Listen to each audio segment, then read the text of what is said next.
Em setembro de 1985 foi lançado o gibi que fundou os anos 90. Rob Liefeld, Image, metrancas, bolsinhas, sabe? Aqueles compartimentos e tal. Jim Lee, Todd McFarlane, todo mundo que é alguma coisa nos anos 90.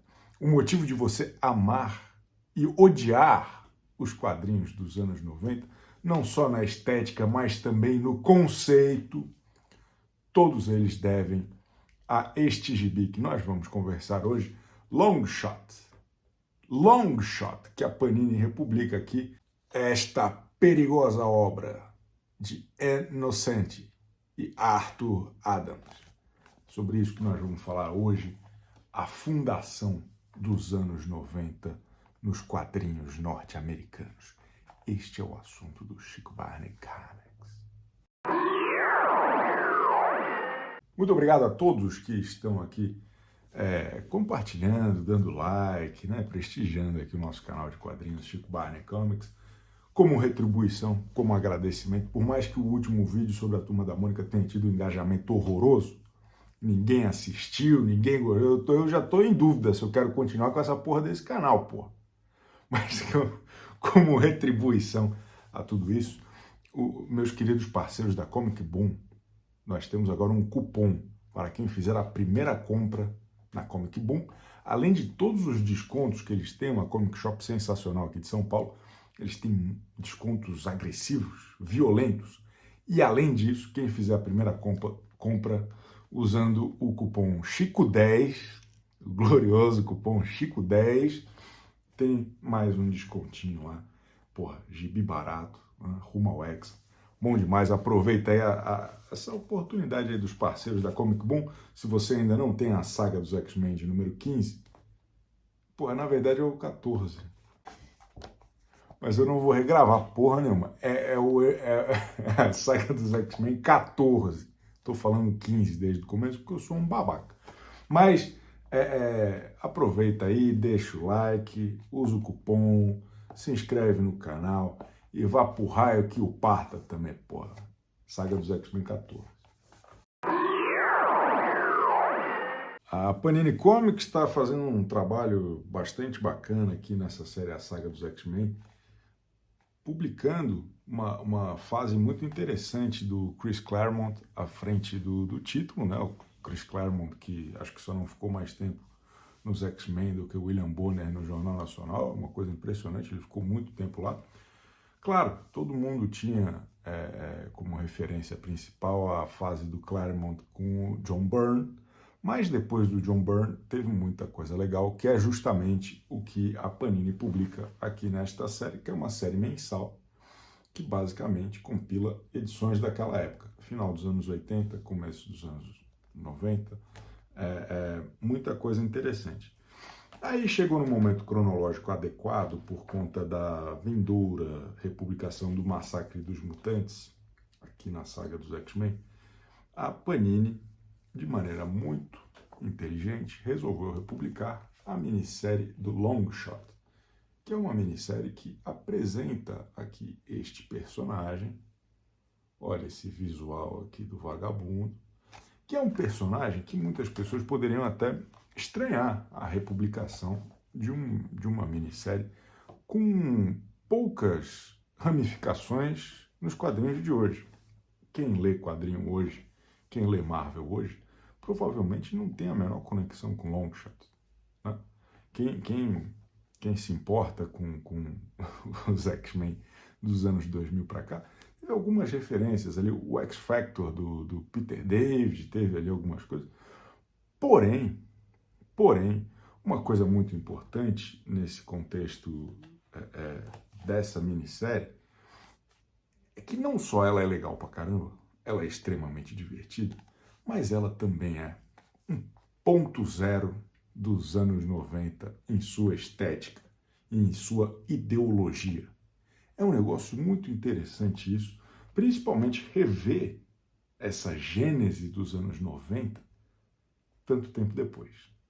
Isso aqui ainda está longe dos anos 90, tá?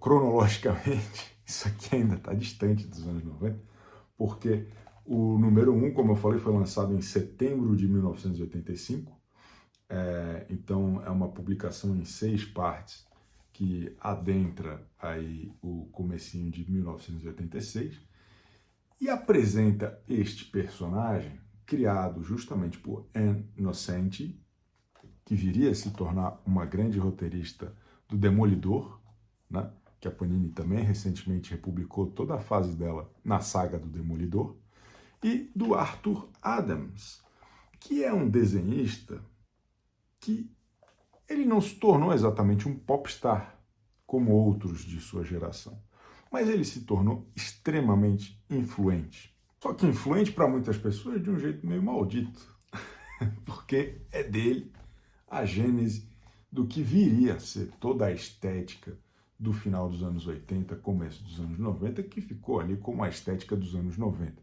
especialmente por conta dos caras da Image Comics, né? Que foram caras que bombaram ali na Marvel, alguns anos depois do lançamento dessa revista, e que depois fundaram a sua própria empresa, a Image Comics. Por que é tão influente? Bom, acho que basta você olhar aqui esta capa. A capa, ela já diz tudo. Quem conhece um bom gibi dos anos 90 reconhece todos esses elementos aqui doidões, que eram uma novidade, que o Longshot introduziu isso de alguma maneira nos quadrinhos dos anos 90, ainda nos anos 80. Então vamos falar primeiro da estética, do desenho, porque o Rob Liefeld, que eu amo de paixão, eu gosto de verdade do Rob Liefeld, eu tenho aqui tudo que eu acho do Rob Liefeld, eu tento levar para casa aqui, ó. Tenho essa Epic Collection de um arco da reta final ali, acho que é o penúltimo arco do Novos Mutantes, quando ele começa a tomar conta da parada. Na verdade, aqui é o surgimento do Cable e tudo mais.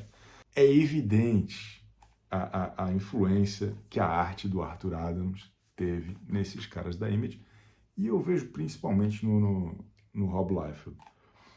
Por quê? Em primeiro lugar, o excesso de riscos. A gente estava acostumado ali no começo dos anos 90, no começo dos anos 80, e antes disso, anos 70, anos 60 e tudo mais, com um traço um pouco mais limpo, né? Um traço um pouco mais clássico ali, Jack Kirby, John Byrne, era um negócio um pouco mais limpo mesmo. O Arthur Adams, ele é um dos caras que começa a encher de detalhe. Olha aqui o monstrengo que ele faz aqui, ó. É cheio de artezinha, assim, achura, sei lá como é que fala essa porra. E ele começa a colocar isso de maneira muito harmônica aqui. No desenho dele, é um negócio tranquilo. Mas é definitivamente uma certa ruptura, uma outra escola já dentro dessa evolução. Uma coisa muito importante a respeito da arte do Longshot é que o Arthur Adams, ele não gostava muito da estética clássica de super-herói. Ele não queria que os personagens aqui dessa série tivessem, de alguma maneira, replicando os uniformes dos heróis dos anos 60, dos anos 70. Ele queria um negócio que parecesse mais real. Só que era um negócio mais real, completamente abilolado das ideias, né? Era o conceito mais goiaba e mais surreal do que poderia ser real. O que ele pensava? Não, eu não quero que os personagens estejam usando uma capa e um colã. Então eles vão usar uma jaqueta. Opa, jaqueta? A jaqueta foi uma constante na década seguinte. E muito por conta do quanto o Longshot ficou legal de jaqueta. Perfeito? Uma outra coisa que, por exemplo, você pode observar aqui no Cable, alguns anos depois, o Cable, esse arco aqui é 4 anos depois do Longshot. Mas, ó, você pode observar aqui, ó, a jaquetinha e um cinto e um monte de pochete e um negócio todo aqui, ó, que era uma novidade na época, introduzida pelo nosso querido long shot. Veja que a capa é perfeita. Aqui, ó, bolso, bolso, bolso, bolso, pochete, pochete, pochete. Isso aqui é a gênese dessa moda fashion Rob Liefeldiana, que se tornaria uma coqueluche, um inferno, uma praga para quem, né, não apreciava tanto assim na época, essa novidade, né? Essa coisa totalmente, essa ruptura estética em relação ao visual mais clássico lá e tal. Eu tenho aqui o ônibus de uma fase muito execrada dos anos 90, dos Vingadores, que são os populares Vingadores de jaquetinha. Se você for observar aqui, ó, todos os super-heróis que antigamente usariam roupas mais clássicas, aqui, esse imbecil aqui do Cavaleiro Negro, ele tá com a roupa dele de sempre, mas ele resolveu meter uma jaca, uma japona. A Cersei também, ó, o Hércules, como meter aqui o Hércules. A Viúva Negra de jaquetinha, brother. A Cristales de jaquetinha. Tudo isso é uma influência direta dessa paranoia do nosso querido Arthur Adams, que engajou, deu certo. Os artistas gostaram, porque acharam uma proposta diferente, uma possibilidade de desenhar outras coisas. E a molecada da época, por mais que hoje fale-se muito mal, nós fomos à loucura. Porque os personagens usavam jaqueta e eles eram radicais. Isso era muito massa. E tudo mais, e pá. Então, assim, tudo é cíclico, né? Na época, a gente se divertia. Eu achava um mal barato. Aí depois começaram a falar mal, eu também não gostava. Hoje em dia eu acho incrível. Acho um espírito do tempo que eu acho muito divertido. E acho até mais criativo e mais imaginativo, assim, até em suas cópias, do que muito essa estética que a gente tem hoje, meio pausterizada de só desenhar o que pode aparecer no filme, sabe? Tem uma outra coisa que tá aqui, enfim, pode causar um estranhamento aqui para quem for ler esse gibi, e todos os gibis dessa época, na verdade, é porque ele tem um enquadramento de história em quadrinhos. Não é um enquadramento cinematográfico que hoje habita, né, as séries atuais. Infelizmente, hoje, depois do Brian Hitch e do Alex Maleev, né, todo mundo está fazendo hoje em dia storyboard de série de filme. O que eu acho um porre. Então aqui tem um dinamismo dos quadrinhos dos anos 80, mas já projetando para uma outra coisa que seria os takes radicais e cheios de energia do Rob Liefeld, do Todd McFarlane, que são caras que chuparam muito aqui da fonte. Chuparam da fonte é foda. Beberam da fonte do Arthur Adams. Um lance que eu acho, porra, sensacional, que também surgiu com o long shot e que foi copiado por tudo quanto foi personagem depois, principalmente, porra, aqui ó, tá vendo esse olho brilhoso aqui da porra do Cable? Tá vendo? Sabe quem que fez isso primeiro? Ó o olhinho piscando aqui, ó. Foi num shot também, cara. É impressionante o quanto que o Rob Liefeld veio aqui, sabe? E o quanto que, tô citando aqui o Cable, mas não foi só ele, sabe? Isso se tornou um ideal do que seria o personagem cool, o que seria um personagem massa, e o que a garotada gostava. E gostava mesmo. A turma podia copiar à vontade, porque todo mundo achava muito divertido. Então, tem esse novo arquétipo aqui de personagem cool e descolado ali do meio dos anos 80, que meio que definiria o rumo ali dos próximos 10, 15 anos de uma maneira muito impactante. E as pessoas falam um pouco da importância dessa minissérie aqui, republicada, como referência para isso, sabe? Acho que ainda por conta desse ranço que persiste em relação aos quadrinhos dos anos 90, eu acho isso uma besteira, porque os quadrinhos dos anos 90 não são mais imbecis do que os quadrinhos dos anos 60 ou 70, e talvez dos 80, uma parte dos 80. Os 80 realmente eu acho que são um ponto fora da curva em alguma maturidade de algumas questões ali como formato, né? como forma também. Só que os quadrinhos dos anos 90 eram uma babaquice, tal qual os quadrinhos dos anos 60 e os quadrinhos dos anos 70, só que é uma outra linguagem e tudo mais. Me divirto muito com essa época, principalmente da Marvel, dos anos 90, final dos anos 80, começo dos anos 90.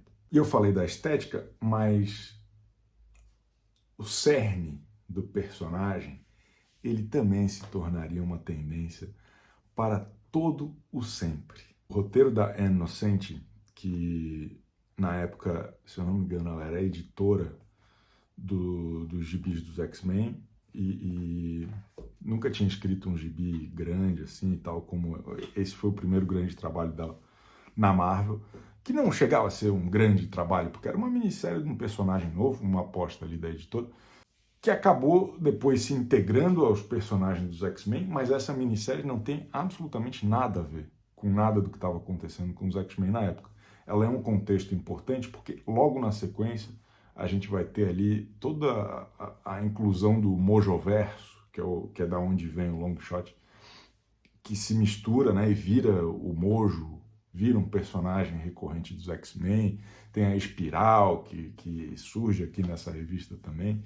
Então isso é produzido depois. Essa ligação entre o universo do Longshot e o universo dos X-Men é produzida posteriormente, numa amarração que é super, super bacana. Assim, ele depois namora a Cristal, a Dazzler, e aí tem, anos depois, um rolo com o destino dele é traçado com um personagem criado também pelo Rob Liefeld na X-Force, que é o Shatterstar, né?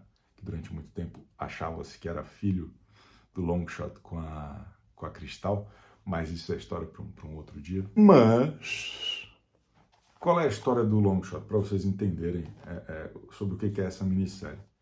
Ele é um homem sem passado que surge sem saber onde ele está, em busca do seu próprio destino e também tentando preencher os espaços em branco de sua memória. Isso vai nos lembrar algumas pessoas, né? Como, por exemplo, o Wolverine.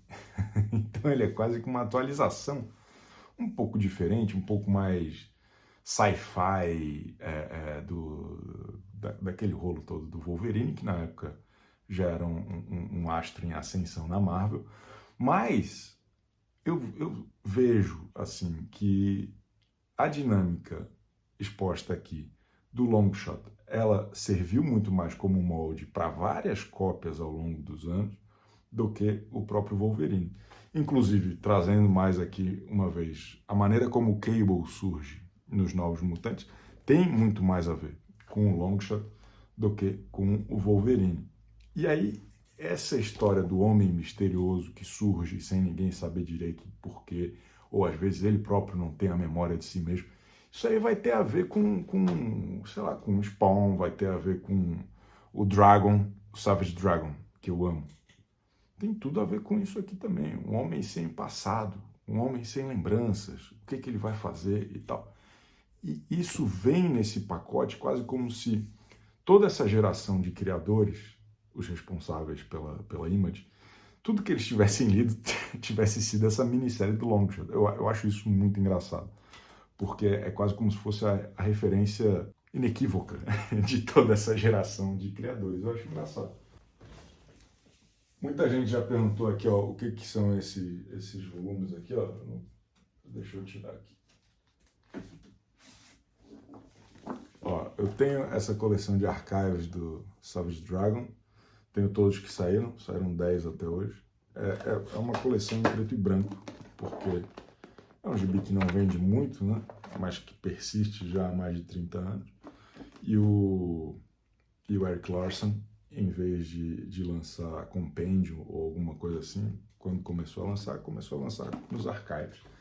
E agora ele está lançando uma nova coleção, que eu estou fazendo também, porque eu sou um psicopata, que é o Ultimate Collection, que daí reúne menos edições. Essa aqui tem 13 números, 13 números, e daí colorido e num formatão mais chapchura. E a história do Savage Dragon, durante muitos anos, é uma história parecida com a do Longshot nesse sentido. Mas fiz essa conexão só para mostrar a minha coleção de Savage Dragon. Outro vídeo eu mostro com mais calma e a gente conversa um pouco mais sobre o o Erik Larsen, que eu acho um bom criador de quadrinhos. Mas então aqui a gente tem esse personagem que veio de outro lugar, veio de uma outra dimensão. Ele tem 4 dedos em cada mão, ele tem... Ah, porra, esteticamente, faltou também chamar a atenção, porra, pro cabelo de Chitãozinho e Chororó. Esse cabelo que depois se tornaria onipresente, principalmente nos quadrinhos de quem? Do Rob Liefeld. ele, ele tá todo aqui, porra. Vem daqui, ó. Esse é o corte. Aqui até ele tá parecendo o Rob Liefeld um pouco. É sinistro isso.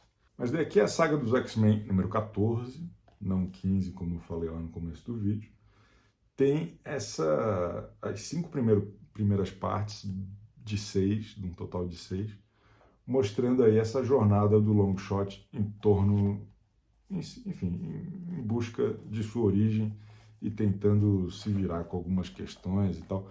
É legal porque cada edição traz uma história quase com começo, meio e fim, ao mesmo tempo que avança a história para frente, uma coisa que os roteiristas de hoje em dia podiam, né, voltar a fazer um pouco mais. E ele traz também, enfim, ele é perseguido por demônios do Mojoverso, daí tem a Rita Ricochete, tem que depois será revelado que é a Espiral, num rolo muito esquisito. E aí tem esse cara aqui que começa amigo, depois vira inimigo, e o próprio Mojo também, que faz sua primeira aparição. Eu adoro o número... Qual que é o número? Acho que é o número 3. É o número 3. Que é essa capa legal pra caramba aqui, ó. Puta, eu adoro essa capa. Que tem uma interação do Longshot, que tem esse nome porque ele é muito sortudo, com um cidadão todo ferrado, que é o Pé Frio. Daí são os dois interagindo juntos. O Pé Frio estava tentando empacotar, e aí ele acaba sendo salvo sem querer pelo Longshot. E aí nós temos aqui uma aparição do Mojo, que ele... Ó, o Mojo, todo mundo conhece o Mojo, né? Aí no número 4, que tem uma participação totalmente gratuita do Homem-Aranha e da Mulher Hulk, o que é legal, eu adorava quando tinha essa... Né? Eu falei naquele vídeo dos Vingadores que era legal ter essa, sabe? Esses personagens moram no mesmo universo, eventualmente eles vão se cruzar e tá tudo bem. Mas aqui tem a primeira aparição daquela turminha de crianças, meio a gangue do bairro desaparecido lá, que a Inocente depois usaria bastante também no gibi do Demolidor, tá ligado? Essa criançada chata aqui. É a primeira aparição deles. Eu fui pesquisar até porque eu achei a cronologia de publicação meio esquisita. Eles surgem aqui, no gibi do Longshot. Daí depois a Inocente vai usá-los no Demolidor. Mas enfim, cara, é uma história legal, porque ela tem todos os elementos de sci-fi, babaquice, com um ponto de vista a respeito da organização social daquele período dos anos 80.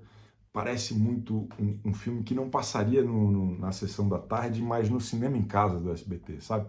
Sabe, tipo O Voo do Navegador? Que eu não sei se vocês já assistiram esse filme, é um filme da Disney de muitos anos atrás, que passava no cinema em casa. Eu nunca tinha visto o ET, e aí eu achava que aquele era o ET, O Voo do Navegador. E aí eu gostava tanto desse filme que o meu tio gravou para mim o VHS e ele escreveu no VHS o ET do SBT.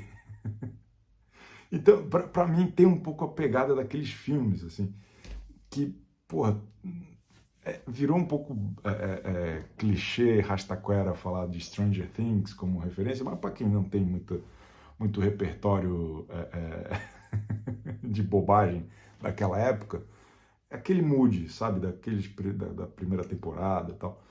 É a ficção científica mais crua, mais toscona, menos viajandona e mais parecida, mais próxima, sabe? Eu acho isso muito interessante e gosto muito. Eu tinha o especial informativo que a Abril lançou. Primeiro essa minissérie saiu no Super Aventuras Marvel, depois a Abril compilou, que até não era muito normal, mas ela compilou num encadernado de capa preta, assim, bem legal.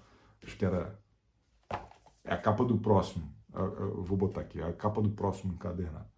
Então as primeiras 5 partes da minissérie do Longshot, que não só é essa história bacana, como também é altamente influente na história dos quadrinhos.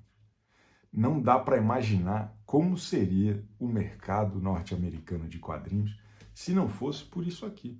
Isso aqui moldou a realidade nos anos 90. Isso aqui quase faliu a Marvel nos anos 90, quase destruiu a DC, quase vendeu o Batman para não sei. Ah, e tem um outro detalhe, que um dos fundadores da Image é o arte finalista dessa minissérie, que é o Whilce Portacio. Eu vi um vídeo dele com o Stan Lee, e o Stan Lee fala Whilce Portacio. Então é o Whilce Portacio, perfeito? Que é o que depois desenharia, né, uma fase longa até dos X-Men, e que é um desenhista legal também naquela pegada Arthur Adams, Jim Lee, né? Porra, todo mundo acha que o Jim Lee inventou aquele excesso de risco. O Jim Lee só estava copiando o Arthur Adams, beleza? Tomem cuidado com informações aí, porque esta é a verdade. Jim Lee, Rob Liefeld, Todd McFarlane, Eric Larsen, Whilce Portacio, quem mais? Jim Valentino, a rapa toda, todo mundo copiou o Arthur Adams. E depois, uma outra geração também copiou bastante o cara. John Madureira, Scott Campbell, a turma, como é que é o nome? O Ed McGuinness, todo mundo de alguma maneira se aproveitou aí da influência do Arthur Adams, e que bom, porque é legal pra caramba. Eu adoro, eu acho muito bacana. Ele é ele é o Rob Liefeld que não faltou em tantas aulas de anatomia. Algumas ele faltou, olha o tamanho dessa perna, que coisa mais esquisita.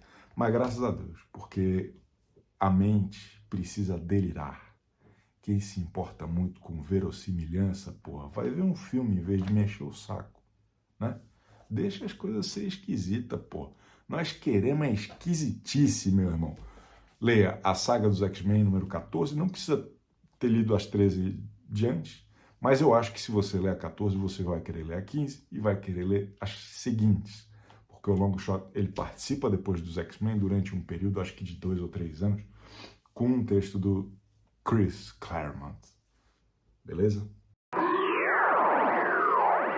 Muito obrigado de novo, muito obrigado a todos que estão se manifestando aqui em favor deste canal. Por favor, deixa seu like, tá certo? Prestigie este canal. Faça como a Panini, pô. A Panini me mandou aqui. Eita. Deixa eu ver se eu consigo mostrar para vocês aqui. Eu vi que a Panini mandou para um monte de gibituber aí. Pô, fiquei feliz de fazer parte dessa, hein? Um kitzinho, ó. Com umas paradas aí do Conan, porra. Ó, o ônibus 5, que eu já tinha, então tô tentando fazer rolo com o dono da banca aqui perto. Eu já tinha, tá aqui o negócio. E uma outra que eu também já tinha, esse aqui, ó. Deixa eu... Ih, vai dar uma balangada aqui, ó. Ó, a espada selvagem em cores. Perfeito. Pô, esse aqui é legal, hein? Mesmo que tu não gosta de história em quadrinhos, tem uns perfis aqui e tem uma reportagem sobre o filme do Conan que é muito legal. E tem também aqui, ó, pô, esse aqui eu não tinha. Tava louco pra comprar e que bom que me mandaram, pô, fiquei feliz. Que é o Conan em tiras. Que as primeiras são tudo escrito pelo Roy Thomas, né? Tarado. E as primeiras desenhadas pelo John Buscema, ícone, e as outras pelo Ernie Chan. Eu vi que a Panini vai lançar, ou já lançou um volume 2, eu vou prestigiar. Volto a convidá-los aí para conhecer a Comic Boom. Comic Boom, o site está aqui embaixo, tá na descrição. Meus parceiros, Estamos fazendo aí um bem bolado, perfeito. E quem usar o cupom Chico10 tem mais desconto. É mais desconto ainda, porque eles já têm um desconto absurdo lá. Entra lá para tu ver, é um negócio escandaloso, pô. Então, para qualquer uma dessas coisas aí, long shot, Paraná, se eles estiverem lá no acervo deles, aproveita, porra. Aproveita e não me enche o saco, tá bom? Aproveita e não me enche o saco. Eu prometi a sessão de cartas para hoje, mas o vídeo já ficou muito longo. Ainda essa semana, a estreia da sessão de cartas com a revelação do nome, perfeito? Mas daí tem que ter like, né? Aí tem que ter like. Cadê o engajamento, porra? Bora engajar aí, ô desgraçado. Hã?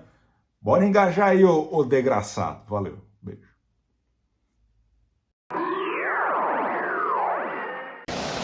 Vem comigo, vamos no necrotério.